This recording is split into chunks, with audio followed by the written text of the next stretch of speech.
Israeli सेना के एक अफसर ने जो खुलासे किए हैं उससे इजरायली जनता और सेना का गुस्सा भड़क गया है। आखिर क्यों फिर से घिरने लगे हैं बेंजामिन नेतन्याहू और इससे बचने के लिए नेतन्याहू ने क्या चला है दांव? इस एक्सक्लूसिव रिपोर्ट में देखिए पूरी खबर।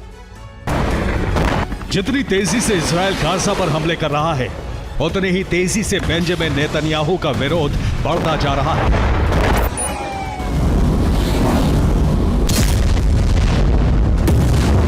पहले राफा और वेस्ट बैंक में तबाही की तस्वीरें देखिए, कितना विध्वंस हुआ है। बेंजामिन नेतन्याहू ने साफ कर दिया है, जब तक हमास का एक भी लड़ाका जिंदा है तब तक हमले रुकेंगे नहीं।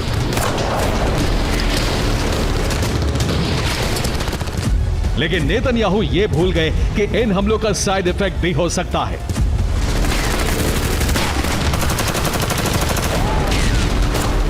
युद्ध लंबा खिंचने से इजरायली सेना में गुस्सा बढ़ रहा है। कई सैनिक बेंजामिन के युद्ध नीति के खिलाफ हो गए हैं। कभी भी इजरायली सेना में विद्रोह का विस्फोट हो सकता है। इसके अलावा बंधक नहीं छोड़े जाने से भी नेतन्याहू के खिलाफ आक्रोश बढ़ रहा है। जबकि इजरायल पर लगातार युद्ध विराम का दबाव बढ़ रहा है, लेकिन नेतन्याहू की जिद की वजह से ऐसा नहीं हो पा रहा। बेंजामिन के खिलाफ बढ़ते आक्रोश का खुलासा इजरायली सेना के एक अफसर ने किया है।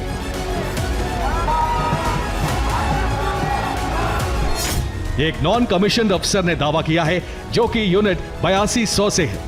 उसने बताया है कि हमास की ट्रेनिंग और मूवमेंट को देखते हुए उसने 7 अक्टूबर से पहले ही हमले का अलर्ट दिया था, जिसने हाई रैंक अधिकारियों को ईमेल के जरिए बताया था। हालांकि इस रिपोर्ट में उस अफसर के नाम का जिक्र नहीं है जिसने खुलासा किया और किसको रिपोर्ट भेजी। अब मोसाद उसी इनपुट की जांच कर रहा है जिसे ईमेल के जरिए भेजा गया।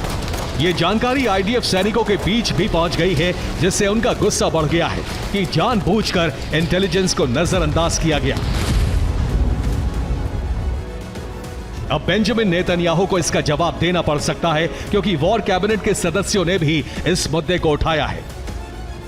इस बीच नेतन्याहू ने मामले की गंभीरता को भांप लिया है और अब एक नया पैंतरा चला है। अब बेंजामिन नेतन्याहू युद्ध विराम को तैयार होते दिख रहे हैं। हो सकता है आने वाले दिनों में हमास से बातचीत फिर से शुरू हो जाए।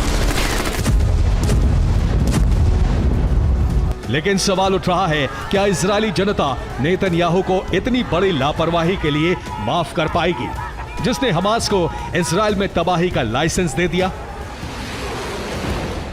Bureau report, TV9 Bharatvarsh.